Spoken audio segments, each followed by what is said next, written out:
So Jordan Brand. We know 2025 is right around the corner. Jordan Brand, they're going to be celebrating their 40th anniversary, which means you guys can expect to see a whole bunch of great pairs releasing. Jordan Brand, they got to continue to keep that revenue pumping. We've already seen several great classic pairs leak, and you can add another one to the list as we got the Jordan 12 French Blue making a return, and when it comes to this shoe, although not an OG release, these did originally drop back in 2004. So being as that these joints are that old, you can definitely call these a classic. And from what I remember, when these originally dropped, like this was back when we weren't getting like Jordan releases pumped out all the time as far as retros go. So people were definitely rocking with these, and this was a pair that I definitely remember like Melo rocking back in the day. Even though Melo used to rock a whole bunch of 12s, I even think he did even have his own 12, which is supposed to be returning this year as well. So this was definitely one that people were rocking with. Of course, we did just get the Blueberry 12s, but when it comes to this pair right here,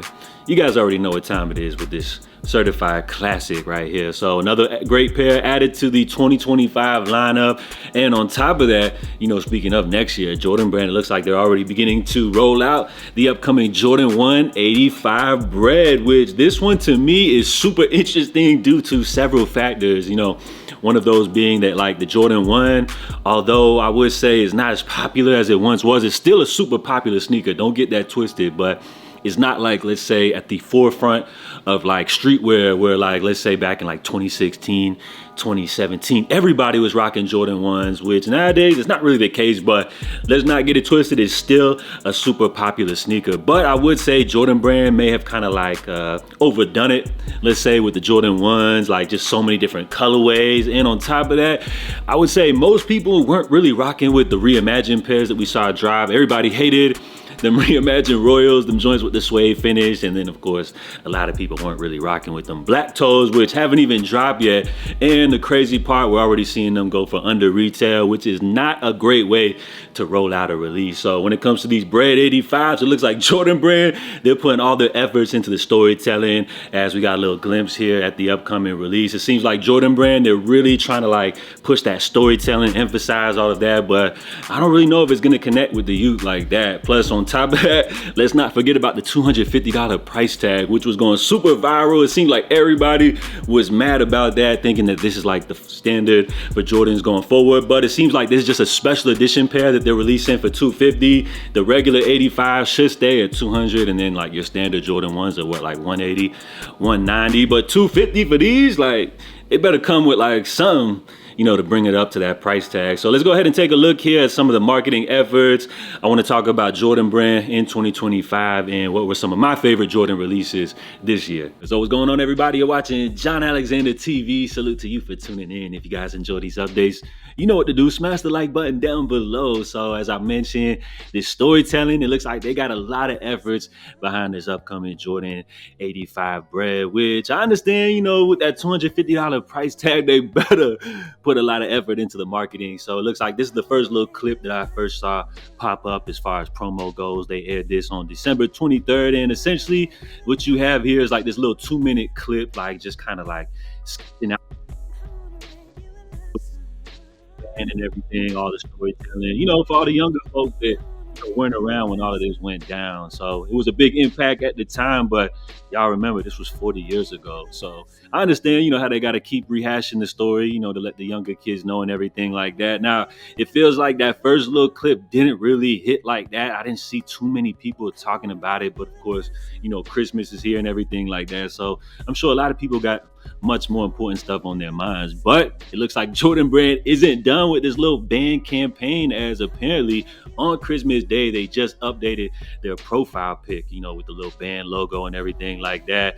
On top of that, it looks like they did also hit us with another clip. I guess that first story wasn't hitting hard enough, so they had to kind of simplify things, for this like TikTok generation. Again, trying to emphasize the whole storytelling and everything like that about how the original Jordans were banned, due to the color blocking. Nike decided to pay the fine and everything like that. You guys already know. Now, when it comes to storytelling efforts, we know like Jordan Brand is going to put everything on 100 for 2025. But do you feel like, comment down below, man. Let me know if you feel like storytelling still matters. To me, I still think it does. It's not like make or break, let's say, when it comes to a shoe, but I feel like definitely for these retro pairs, which, corporate America, they're trying to pump out all these nostalgic pairs for everybody. It's like 30 plus and up to go back and want to buy all their childhood favorites. So I feel like storytelling definitely matters when it comes to a retro release. And you guys already see what's going on. We got Mello rocking them joints, 85 Breds, and then we got Fabulous,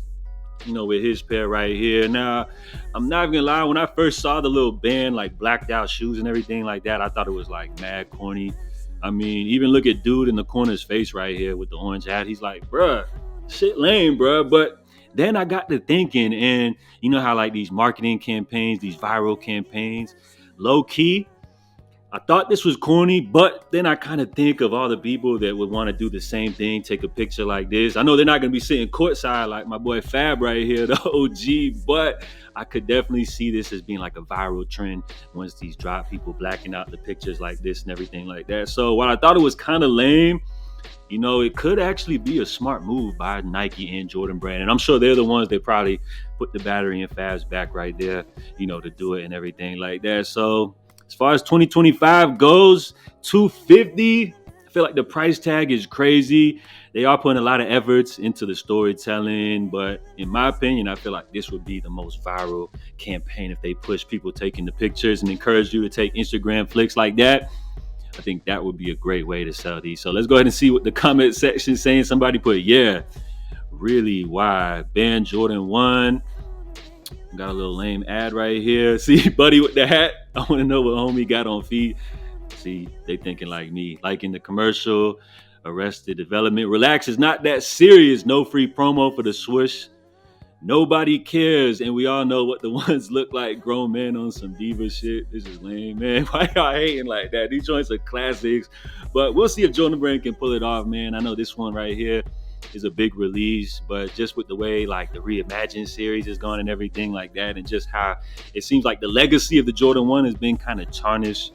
Let's see what Jordan Brands decide to do with it come next year. My guess is these joints are going to probably be super limited. I think what they're trying to do is make sure these have resale value, make sure they're hype and everything like that. So that way everybody could talk about them. But when it comes to that, these are just one sneaker that's dropping. 2025 is going to be a movie. There's so many great classics, so many pairs you may have missed out on throughout the years, and they're all coming back for next year. Now, speaking of releases, I would say as far as Jordan Brand, they're going to try to preserve the legacy of the ones. Of course, they're going to bring back all the heavy hitters like the 4s, the 3s, and everything like that. But for me, as we take a look back here at the Jordans that dropped this year, while I'm not going to give you guys like a definitive list of my favorite releases, I would have to say I did enjoy Jordan Brand dropping or bringing back 2 OG 9 colorways in the olive as well as the other pair. Those were really nice to see, like the 9s return. We really don't see the 9s overdone too often. The black toe 14s were also nice to see those return.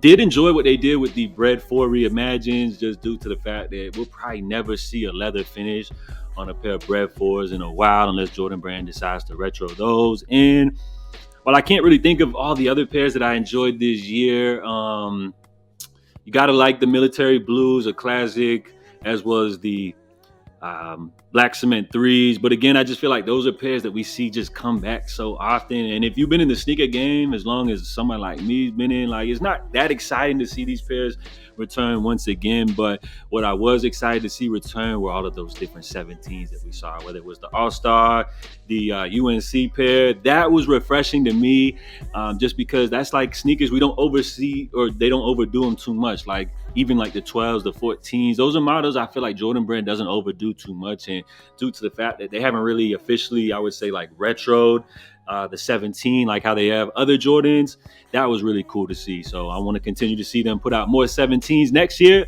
And as I always like to stress, dabble into models 15 and up. So that's my take on it, but that's just me. Enough rambling. Comment down below. I would love to know what you guys think. It's JA. I'll catch y'all next time. Salute.